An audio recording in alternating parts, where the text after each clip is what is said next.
સ્વાધ્યાય 11.2 એનો પહેલો દાખલો છે. નીચેના દરેક સમાંતર બાજુ ચતુષ્કોણના ક્ષેત્રફળ શોધો. એમાં આપણને આકૃતિ આપેલી છે અને એમાં માપ પણ આપેલા છે. જેમ કે એ નંબરની આકૃતિ જોઈએ તો એમાં આપણને એનો જે પાયો છે, આધાર 7 સેમી આપેલો છે અને પાયા પરનો વેધ એટલે કે ઊંચાઈ 4 સેમી આપેલું છે. તો હવે આપણને આકૃતિ પરથી જે માપ આપેલા છે એનો ઉપયોગ કરી અને સમાંતર બાજુ ચતુષ્કોણનું ક્ષેત્રફળ મેળવવાનું થાય. તો આપણે સૂત્ર લખીએ કે સમાંતર બાજુ ચતુષ્કોણનું ક્ષેત્રફળ બરાબર. હવે જો ખાસ ધ્યાન રાખજો, આપણે ત્રિકોણ માટે એવું ભણી ગયા હતા 1/2 પાયો ગુણ્યા પાયા પરનો વેધ. અહીંયા સમાંતર બાજુ ચતુષ્કોણના સૂત્રમાં અગાઉ આપણે જોઈ જ ગયા છીએ કે પાયો અને પાયા પરનો વેધ જે 1/2 છે એને કાઢી નાખશું. બરાબર. એટલે અહીંયા પાયો એટલે કે આધાર. જો એને સંજ્ઞાથી દર્શાવવાનું હોય તો આપણે એને બી કહીએ, બેઝ. અને પાયા પરનો વેધ એટલે અહીંયા ઊંચાઈ, હાઈટ ઉપરથી h એટલે ઊંચાઈ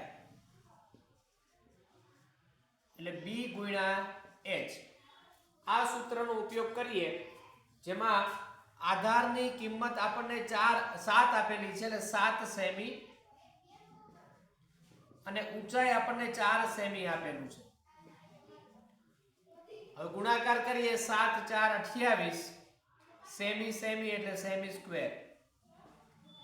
તો આ રીતે આપણને પેલી જે આકૃતિ આપેલી છે એમાં આધાર અને આધાર ઉપરનો વેધ એટલે કે પાયો અને પાયા પરનો વેધ આપેલા હોય એના પરથી આપણે સમાંતર બાજુ ચતુષ્કોણનું ક્ષેત્રફળ મેળવી શકીએ આધાર અને ઊંચાઈનો ગુણાકાર દર્શાવીને.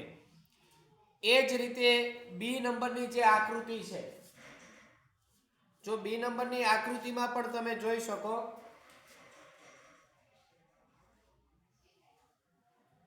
એની અંદર આપણને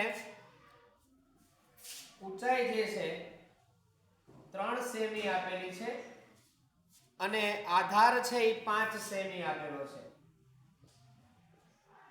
એટલે કે પાયો અને પાયા પરનો વેધ આ બે કિંમતો આપણને દર્શાવેલી છે. એના પરથી આપણે આપેલી જે સમાંતર બાજુ ચતુષ્કોણનું ક્ષેત્રફળ મેળવવાનું થાય.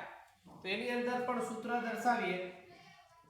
સમાંતર બાજુ ચતુષ્કોણનું ક્ષેત્રફળ બરાબર b ગુણ્યા h. b એટલે એનો આધાર, પાયો અને h એટલે ઊંચાઈ એટલે કે પાયા પરનો વેધ. એ b તરીકે 5 સેમી આપેલા છે અને h 3 સેમી આપણને આપેલું છે એટલે 5 3 15 સેમી સ્ક્વેર. તો આ રીતે આપણને બી આકૃતિનું ક્ષેત્રફળ જે છે એ 15 સેમી સ્ક્વેર મળશે. તમારે ખાસ સમાંતર બાજુ ચતુષ્કોણ આપેલો હોય ત્યારે ખાસ એક ધ્યાનમાં રાખવાનું કે પાયો અને પાયા પરનો વેધ આ બે નો ગુણાકાર દર્શાવી દો એટલે કે આધાર અને ઊંચાઈનો ગુણાકાર દર્શાવી દો એટલે તમને સીધો જ એનો જવાબ મળશે. તો એવી રીતે સી આકૃતિ આપણે જોઈએ. આ બે દાખલા જે છે એ તમે લખી લેજો. ખાસ જ્યારે આ રીતનું ઓનલાઈન સેશન ચાલુ હોય ત્યારે સમય ન બગાડીએ એટલે તમારે શક્ય હોય તો સ્ક્રીનશોટ લઈ અને લખી લેવા. પછી જ્યારે સમય મળે ત્યારે ફેરબુકમાં નોટ કરી લેવી. હવે આપણને સી આકૃતિ જોઈએ.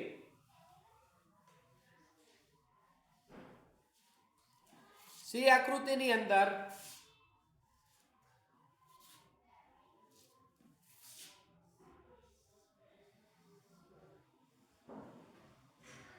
બેઝ આપણને આપેલો છે 2.5 સેમી. બેઝ આપેલો છે 2.5 સેમી અને ઊંચાઈ એટલે કે વેધ આપણને આપેલો છે 3.5 સેમી.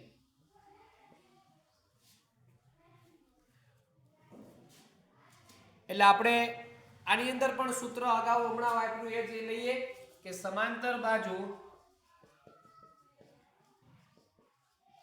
ચતુષ્કોણ નું ક્ષેત્રફળ બરાબર BH એટલે કે આધાર ગુણ્યા ઊંચાઈ, આધાર ગુણ્યા ઊંચાઈ. તો અહીંયા આધાર આપણને 2.5 સેમી આપેલો છે એટલે આપણે 25/10 લખી શકીએ. 2.5 ને દશાંશ મુજબ લખીએ તો 25/10 સેમી અને 35/10 એટલે કે 3.5 ને આપણે દશાંશ સ્વરૂપમાં ફેરવીએ 35/10. હવે અંશનો ગુણાકાર કરીએ અને છેદનો પણ ગુણાકાર કરીએ એટલે સરળતા રહેશે. 25 × 35 છેદમાં 100. 25 × 35 છેદમાં 100. હવે તમે 25 અને 35 નો ગુણાકાર કરશો, જો જેને 25 નો પાડો આવડતો હોય તો ડાયરેક્ટ પણ તમે કરી શકો. 25 5 125 કરી 5 મૂકી ઉપર 12 ચડાવી દો. 25 3 75, 75 માં 12 એડ કરીએ બરાબર. 75 માં પહેલા 10 નાખી દેવાય એટલે 85 થઈ જાય. 85 માં 2 નાખી દો એટલે 87. આ રીતે પણ તમે કરી શકો. અને જો 25 ના પાડા મુજબ ન થતું હોય તો તમે બે આંકડાનો ઉપયોગ કરીને પણ કરી શકો. 2 5 10 ને 0 વધી 1, 2 3 6 ને 1 7, 5 5 25 વધી 2, 15 ને 2 17, 5 7 8. તો તમને બેયમાં જવાબ 875 મળી શકે. 25 થી ડાયરેક્ટ પણ તમે ગણતરી કરી શકો અને જુદા જુદા આંકડાને લઈ અને પણ ગણતરી કરી શકો. તો 25 × 35 કરીએ તો 875 આવે છે અને એને ભાગ્યા 100. 875 ભાગ્યા 100. બે આંકડા ખસેડીએ કેમ કે છેદમાં 100 હોવાથી પોઈન્ટ આપણે ડાબી બાજુ ખસેડવું પડે બે સ્ટેપ એટલે 8.75 સેમી સ્ક્વેર. 8.75 semi square. તો આ મુજબ આપણને જે સી આકૃતિ આપેલી હતી જેનો આધાર છે 2.5 સેમી અને ઊંચાઈ છે 3.5 સેમી એનો આપણે ગુણાકાર કરી અને 8.75 સેમી સ્ક્વેર આપણને એનો જવાબ મળ્યો. ત્યારબાદ ડી આકૃતિ જોઈએ. હવે ડી આકૃતિની અંદર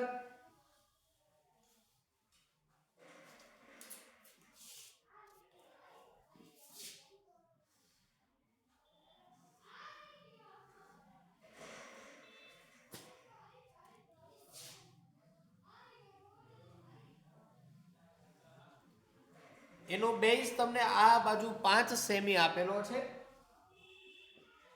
અહીંયા લંબ આપેલો છે અને ઊંચાઈ આપણને 4.8 સેમી આપેલી છે. તો આની અંદર પણ એનો આયા 5 સેમી એનો બેઝ થશે એટલે કે પાયો થશે, આધાર, અને 4.8 સેમી જે છે એની ઊંચાઈ એટલે કે એનો વેધ થશે, પાયા પરનો વેધ. તો આની માટે આપણે સૂત્ર લગાડીએ કે સમાંતર બાજુ ચતુષ્કોણ નું ક્ષેત્રફળ બરાબર BH એટલે કે આધાર ગુણ્યા ઊંચાઈ, આધાર ગુણ્યા ઊંચાઈ. તો અહીંયા આધાર આપણને આપ્યો છે 5 સેમી અને ઊંચાઈ આપણને આપી છે 4.8 સેમી. પણ 4.8 ને આપણે સરળતા માટે 48/10 કરી દઈએ. 48/10 એટલે 4.8 ને આપણે દશાંશ સ્વરૂપમાં ફેરવી દીધા, પોઈન્ટ કાઢી છેદમાં 10 લખ્યા. હવે આપણે જોઈએ કે ગુણાકાર ભાગાકારના સંબંધમાં છેદ ઉડતા હોય તો ગણતરી કરીએ. અહીંયા 10 અને 5 બે 10 થાય તો ઉપર અને અંશ અને છેદમાં 5 સરખા હોવાથી એ ઉડી જશે. તો વધ્યા કેટલા? 48 અને 2, 48/2. હવે 48 એટલે 24 × 2 કરીએ. 24 × 2 કરશો એટલે 48 થાય. 2 પણ ઉડી ગયા એટલે જવાબ આવશે 24 સેમી સ્ક્વેર. 24 semi square. તો આ મુજબ આપણને એનો જવાબ મળશે. બરાબર, એટલે તમારે આમાં અઘરું નથી, ખાલી આકૃતિ જોવાની અને ગણતરીમાં ધ્યાન એ રાખવાનું છે કે આધારની કિંમત કઈ થાય છે અને ઊંચાઈની કિંમત કઈ થાય છે. એને આધારે તમારે આધાર અને ઊંચાઈ નો ગુણાકાર કરશો એટલે સમાંતર બાજુ ચતુષ્કોણ જે છે એનું ક્ષેત્રફળ તમે સરળતાથી મેળવી શકો. એવી રીતે જે ઈ આકૃતિ છે એનો પણ આપણે અભ્યાસ કરીએ તો એની આકૃતિમાં પણ તમે જોઈ શકો, જેમાં અગાઉમાં જે ડી મુજબની રચના જે હતી એ મુજબની તમને આકૃતિ એમાં આપેલી છે. બરાબર, એમાં આધાર અને ઊંચાઈ ખાસ તમારે ધ્યાનથી લેવાનું.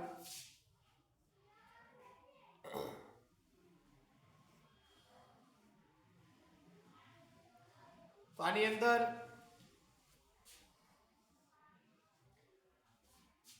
2 સેમી અને 4.4 સેમી.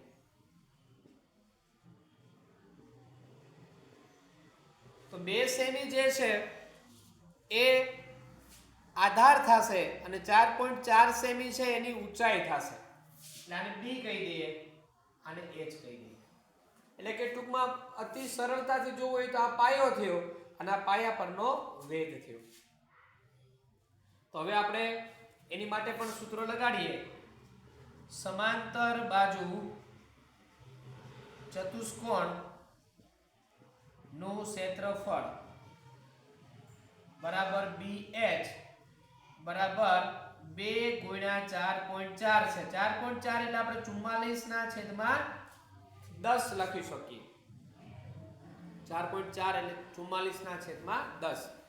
હવે 2 અને 44 નો ગુણાકાર કરશો એટલે 88 ભાગ્યા 10 બરાબર 8.8 થશે. 10 છેદમાં છે એટલે ડાબી બાજુ 1 પોઈન્ટ ખસે એટલે 8.8 સેમી સ્ક્વેર.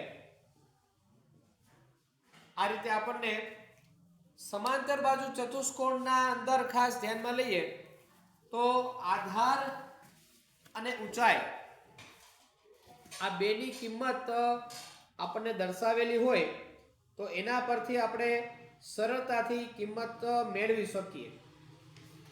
માત્ર ગુણાકાર જ કરવાનો છે તમારે. આધાર અને ઊંચાઈનો ગુણાકાર કરશો એટલે તમને એનો જવાબ સરળતાથી મળી શકે. અહીંયા બીજું, આપણે જે સેમી સ્ક્વેર લખીએ છીએ એને ચોરસ સેમીમાં પણ લખી શકાય. એની માટે આપણે બીજો શબ્દ વાપરી શકીએ, ચોરસ સેમી. જો મીટરમાં માપ આપેલા હોય તો આપણે એની માટે મીટર સ્ક્વેર શબ્દ વાપરીએ અને એને ચોરસ મીટર પણ કહી શકાય. એટલે ખાસ તમને જે બાજુઓના માપ કે ઊંચાઈના માપ કે જે આપ્યા છે એ સેમીમાં આપ્યા છે કે મીટરમાં આપ્યા છે પેલા ખાસ જોવાનું. બધા એક જ એકમમાં હોવા જોઈએ. જો અહીંયા આપણને આધાર છે એ 2 સેમી અને ઊંચાઈ 4.4 સેમી હતી, જો બેમાંથી કોઈ એક સેમી ને એક મીટર હોય અને તમે ગુણાકાર કરી નાખશો તો જવાબ ખોટો આવશે. તો પેલું કામ એ કરવું પડે કે બધાના એકમ સરખા લેવા પડે. એટલે કે જે આધાર જો તમે સેમીમાં લીધું હોય બરાબર, તો ઊંચાઈ પણ સેમીમાં જ લેવું પડે. જો એક મીટરમાં લીધું હોય તો બીજું પણ મીટરમાં લેવું પડે. એટલે અહીંયા તો બધા માપ આપણને સેમીમાં આપ્યા હતા એટલે આપણે સરળતાથી એ પૂરું કર્યું. હવે તમને દાખલા નંબર 2 જુઓ. ચોપડીની અંદર તમે ખાસ ટેક્સ્ટબુક સાથે રાખવી એટલે તમને સરળતાથી આકૃતિ પણ જોવા મળશે અને તમને એનો સરળતાથી જવાબ પણ મળશે. જો સમાંતર બાજુ ચતુષ્કોણના સૂત્રમાં આપણે શું જોયું કે આધાર ગુણ્યા ઊંચાઈ. હવે દાખલા નંબર 2 જે છે એમાં ત્રિકોણ આપેલો છે અને ત્રિકોણનું ક્ષેત્રફળ આપણે મેળવવાનું છે. તો એની અંદર તમને આધાર અને ઊંચાઈનો ગુણાકાર જે થાય છે તો થવાનો જ છે, પણ એને 2 વડે આપણે વધારામાં ભાગવાના થશે. એટલે એનું સૂત્ર 1/2 આધાર ગુણ્યા ઊંચાઈ. એટલે દાખલા નંબર 2 એનું પેલું, જો આની આપણે સમજૂતી અગાઉ જોઈ ગયા હતા એટલે આપણે સીધું જ સૂત્રથી ચાલુ કરીએ છીએ. અહીંયા આપણને એક ત્રિકોણ આપેલો છે આકૃતિ A. એનો પાયો એટલે કે આધાર 4 સેમી છે અને એનું વેધ એટલે કે પાયા પરની જે ઊંચાઈ છે એ 3 સેમી આપણને દર્શાવેલું છે.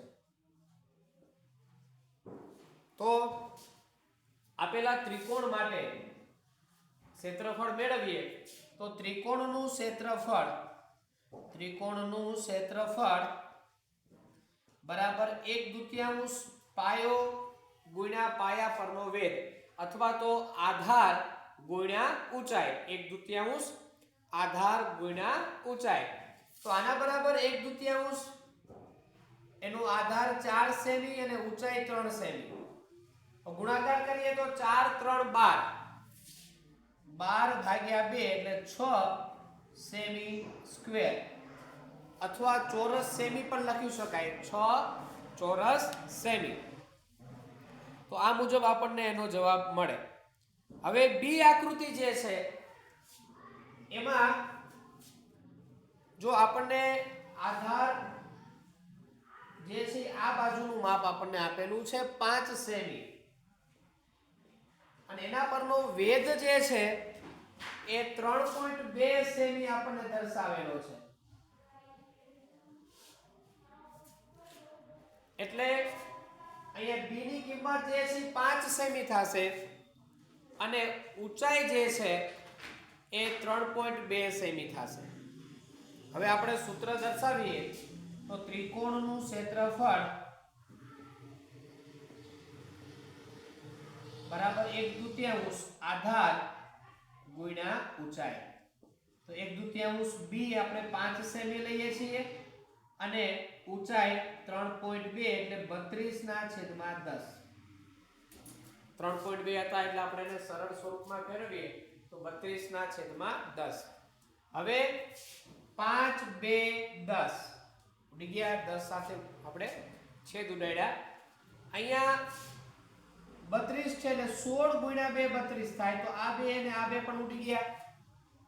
હજુ અહીંયા છેદમાં 2 વધ્યા છે, ઉપર 16 વધ્યા છે. તો 8 2 16 એટલે આપણે છેલ્લે વધે માત્ર 8 ચોરસ સેમી અથવા સેમી સ્ક્વેર.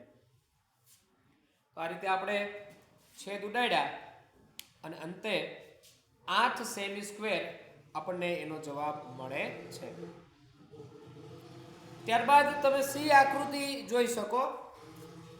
સી આકૃતિની અંદર એક કાટકોણ ત્રિકોણ પ્રકારની રચના તમને દર્શાવેલી છે.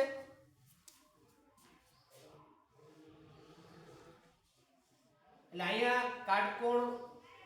કાટખૂણો બનાવતી જે બે બાજુઓ છે એનો આપણે સીધો ગુણાકાર કરીને પણ મેળવી શકીએ. આ 3 સેમી એનો બેઝ આપેલો છે અને ઊંચાઈ 4 સેમી આપેલી છે. એટલે આપણે સીધું જેની અંદર ગણતરી કરીએ કે ત્રિકોણનું ક્ષેત્રફળ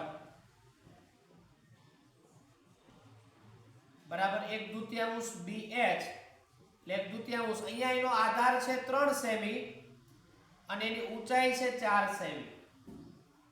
એટલે આપણે ગુણાકાર કરીએ 3 4 12 ભાગ્યા 2 અથવા અહીંથી ડાયરેક્ટ ઉડાડી દઈએ 2 2 4 વધ્યા કેટલા 3 ગુણ્યા 2 એટલે 6 સેમી સ્ક્વેર. જો અહીંયા ખાસ કાટકોણ ત્રિકોણ હોવાથી એની જે બીજી બાજુ હતી એને જ આપણે ઊંચાઈ તરીકે દર્શાવી દીધી, જેનો વેધ થઈ ગયો. એટલે ખાસ જે રચનાને ખાસ તમારે સમજવાની. વેધ આપણે એ જ લઈ શકીએ કે જે પાયા સાથે કાટખૂણો બનાવતું હોય. એટલા માટે જો આપણે કાટખૂણાનો સંકેત પણ આપણે આપીએ છીએ. બરાબર. એટલે આધાર સાથે જે કાટખૂણો બનાવે એવી આપણે ઊંચાઈ વેધ તરીકે પસંદ કરવાની છે. બરાબર. જો ખાસ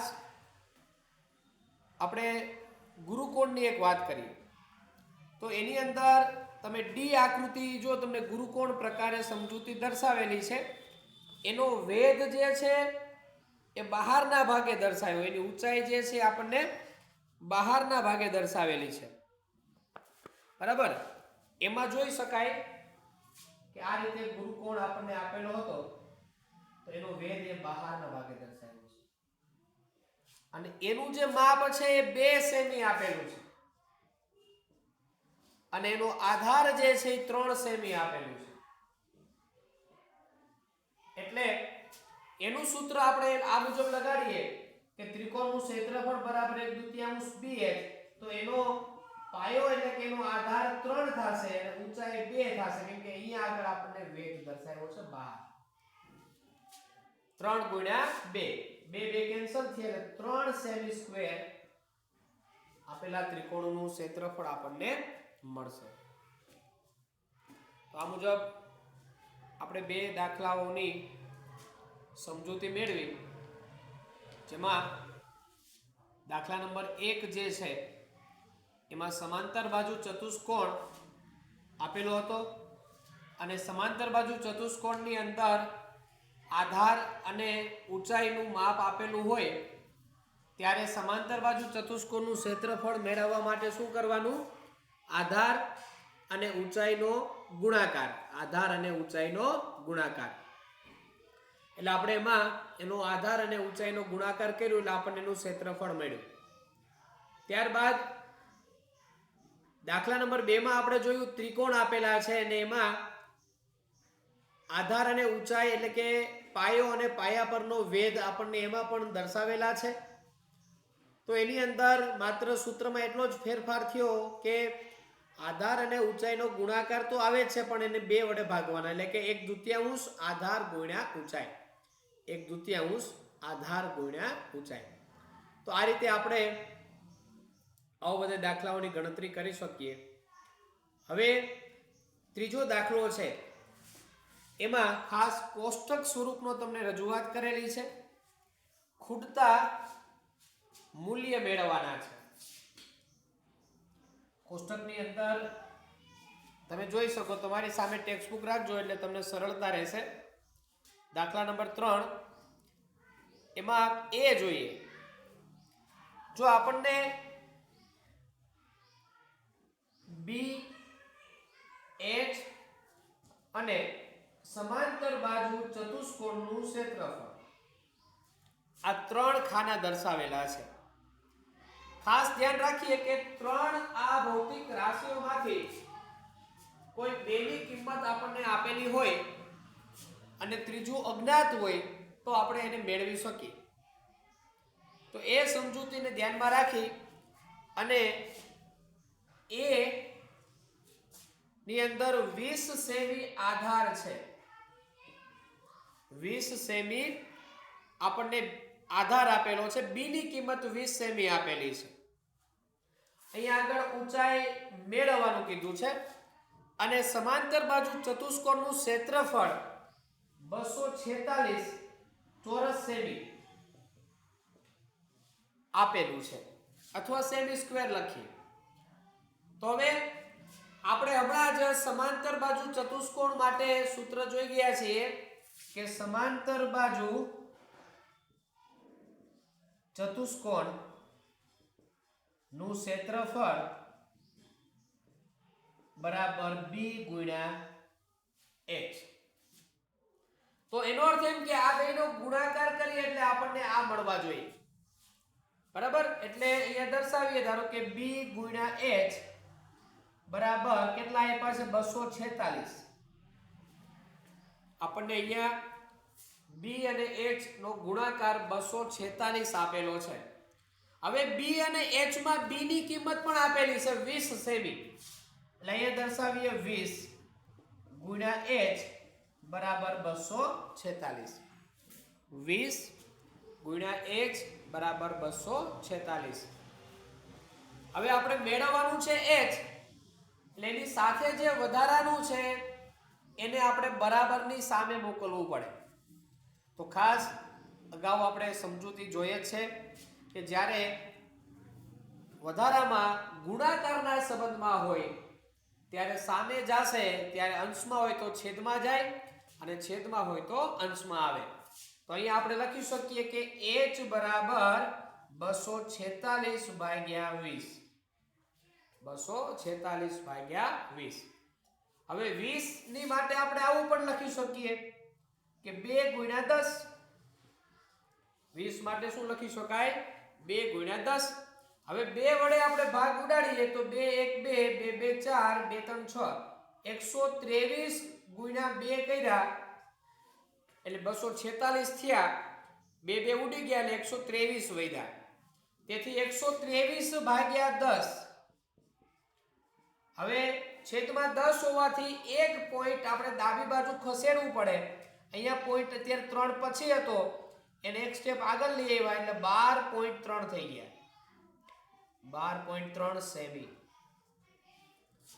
એટલે આ જે સમાંતર બાજુ ચતુષ્કોણ આપણને આપેલું છે એની અંદર ખાસ જે કિંમતો આપેલી હોય એને મૂકવાની સૂત્રની અંદર બાકીનાને આપણે કરતા બનાવવાના જેની કિંમત મેળવવાની છે એને અને છેદ ઉડાડીએ જે વધે જવાબ આવશે તો અહીંયા 12.3 આપણને એનો સેમીમાં જવાબ ઊંચાઈ મળે છે બરાબર તો આ રીતે આપણે કોઈ બે આપેલા હોય અને ત્રીજું મેળવવાનું હોય તો સૂત્રનો ઉપયોગ કરીને મેળવી શકીએ એવી રીતે બીજો દાખલો જોઈએ જો બીજા દાખલાની અંદર આપણને ઊંચાઈ આપેલી છે આધાર અજ્ઞાત છે આધાર મેળવવાનો છે અને ઊંચાઈ 15 સેમી આપેલી છે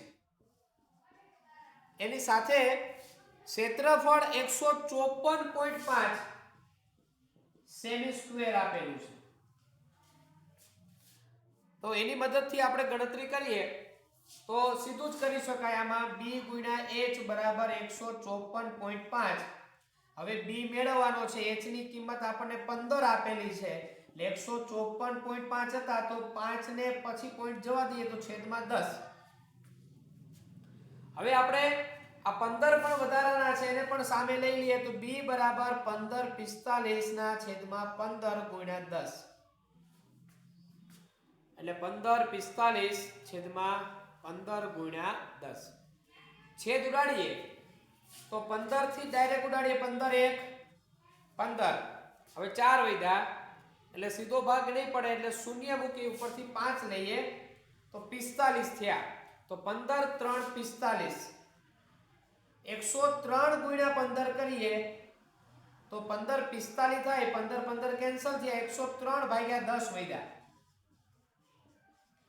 હવે એક પોઈન્ટ ખસેડીએ એટલે 10.3 સેમી 10.3 સેમી આ રીતે આપણને જવાબ એનો મળતો હોય છે ખાસ તમને જે બે કિંમતો આપેલી છે એને ધ્યાનમાં લેવાની કે તમને આધાર અથવા ઊંચાઈ અથવા તો સમાંતર બાજુ ચતુષ્કોણનું ક્ષેત્રફળ આમાંથી કોઈ એકની કિંમત અજ્ઞાત હોય અને બીજા બેની કિંમત આપણને આપેલી હોય સૂત્રની અંદર આપણે કિંમતો મૂકીએ અને ત્યારબાદ આપણે ગણતરી કરીએ તો અજ્ઞાતની કિંમત મેળવી શકાય તો દાખલા નંબર 3 માં a અને b આપણે ગણ્યા છે c અને d એ તમને હોમવર્કમાં આપીએ છીએ તો આજે અહીંયા સુધી આપણે આને રાખીએ